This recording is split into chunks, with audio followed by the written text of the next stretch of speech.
What do you, Paige? I have no knowledge, but let's bring in somebody. I was mentioning Ben Simmons. This is the Ben Simmons to Boston Patriots sports writing. Ben Volin is joining us on Skype. Hi, Ben. Hi, Ben. What's up, guys? Happy Thanksgiving to you. Oh, well, that's Yeah, very you as nice of well. you. Do you celebrate Thanksgiving in New England? Absolutely. Yeah. I think they just started it a year or two ago. It's a real new holiday around here. We talked earlier, Ben. We'll get right into it. I know you're trying to get to your holiday. We appreciate you joining us on the day before. Everybody else is taking today off too.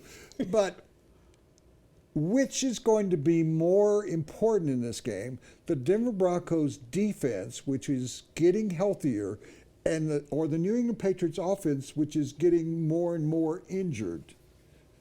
What's more important? Probably can the Patriots reverse their recent trends? Because offensively, the numbers look great. I think they're still number one in the league in scoring, but the last few weeks have been a grind, and they don't have Dion and Julian Edelman anymore, and the offense is struggling a little bit. You can't just plug guys in and expect them to keep up their great pace. You know, we know what we're going to get out of the Broncos defense. It's a fantastic unit. Number 2 in points allowed and number 1 in total defense. And who's number 1 in points allowed?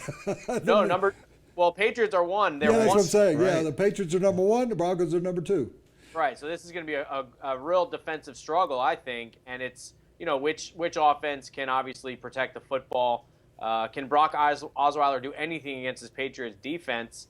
And likewise, can Tom Brady get rid of the football, neutralize the pass rush, and can he complete some passes against the Denver secondary? So I think points are really going to be at a premium, and whichever team can maybe cause an extra turnover to, I think, might be the difference. Ben, I want you to talk a little bit more about that defense, because I think the one matchup I haven't heard a ton of around here is that New England defense. Versus, we talk about Peyton Manning and Brock Osweiler around here enough, but when you talk about New England defense, just give us a snapshot of how that unit has improved over the course of the season. Yeah, it's been a remarkable performance and very quiet. I mean, when you talk about the Patriots, It's always Brady and Gronk and Edelman. You never hear about the defense. Number 1 in the league in points allowed, and you can't fake that. A lot of people thought they'd take a step back this year by losing Revis and Browner and Vince Wilfork, and frankly, they've only gotten better. The front 7 has been fantastic. They signed this guy, Jabal Sheard from Cleveland, a real underrated signing, but he's been a really nice addition to them, a linebacker, a pass rusher.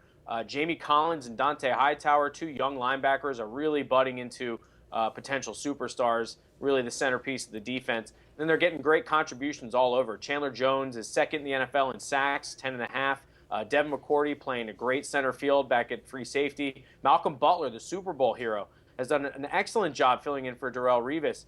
He's not quite Revis Island. He's going to give up a few catches, but he's very scrappy and competitive, very physical, both in the run game and the pass game. So they're just top to bottom, very solid defense. I think they're number 2 in the NFL in sacks with 32, right behind the Denver Broncos, who have 34. So, it's kind of like a no-name defense, a lot of young players that don't get a ton of national attention. But as the season wears on, I think fans are really going to start hearing about guys like Chandler Jones and Dante Hightower and Jamie Collins. Ben, you brought up, I thought, the best point that we could bring up. It's going to be low scoring. And you got 2 of the greatest kickers in the league this year. One showed a little bit of dent in the armor last week, missing his first field goal in, 17 years or something like that? Like that. How do the Patriots beat the Broncos? Brady is 2-5 here. He's 6-7 now. You can throw out that stuff, I guess. It's not Peyton versus Manning. You and I have a friend, Gary Myers. I'm sure you're friends with Gary, who's mourning this week because he wrote a book about the Peyton Manning, Tom Brady. This would be the last. Could be the last meeting of him, and Gary's sitting there going, "I'm not going to sell any books this week." But I mean, how do the Patriots come in here and beat the Broncos? Is it playing 3 tight ends? Is it running the football? Because the Patriots tend to do that as the season gets deeper. Is that the way they beat the Broncos, or how do you see it? Certainly, I think it will help if they can establish the running game, get LeGarrette Blount going. But really, it's about can they win any one-on-one matchups on the outside. They still have Rob Gronkowski, Brandon LaFell. We'll see about Danny Amendola. I think he's going to be questionable this week with that knee injury that he suffered. So, look, they're just really kind of hurting on the outside without Dion Lewis, without Edelman, and potentially without Amendola as well.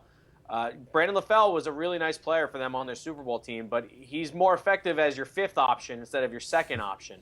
And boy, was it a lot tougher for Rob Gronkowski to get open last week against the Bills when Edelman wasn't out there, also kind of stretching the defense a little bit.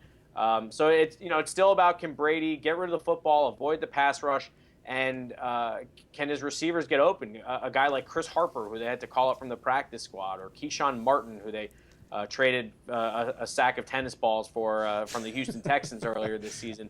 They need these guys to step up and try to replace a guy like Julian Edelman, which isn't easy. But even if they get the run game going, they're going to have to throw the ball. And really, it's just going to come down to whichever team protects the football. If the Patriots don't turn it over, I like their chances to at least score some field goals and put some points on the board. And it's going to be tough sledding for Brock Osweiler as well. I think the Patriots defense might be able to create some points. It's one thing for Brock to have a nice, efficient day against the Chicago Bears, but now he's got to face Bill Belichick and the Patriots' #1 ranked defense. So it's going to be a lot tougher for him.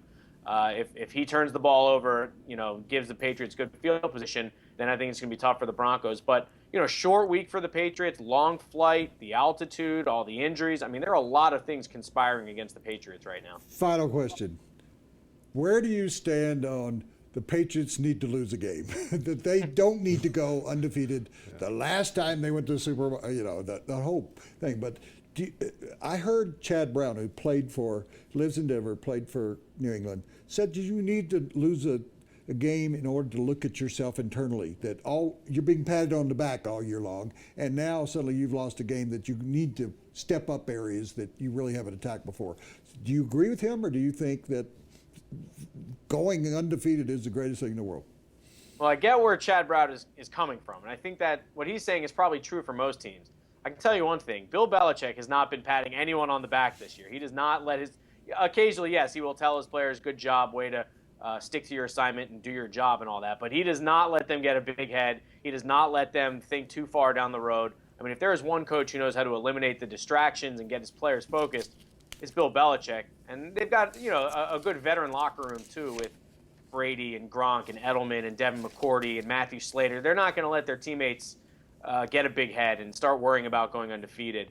So I don't think they need to, in order to lessen the pressure and to self-evaluate. I think they've already got those things covered. I think they won't go undefeated. I think the injuries are going to be too much for them to overcome. I actually am going to pick the Broncos to win this Sunday. I think a game at Houston in a couple weeks actually looks a lot tougher now than it did earlier in the season. I just think with the personnel losses that they've had, that they probably won't be able to do 16-0. But if they are able to pull it off, I wouldn't be worried about them having a big head going into the playoffs or feeling the pressure about needing to complete the perfect season. I mean, they've got Bill Belichick pushing the buttons back there. He's not going to let them get a big head. That was great stuff, Ben. Have a great holiday.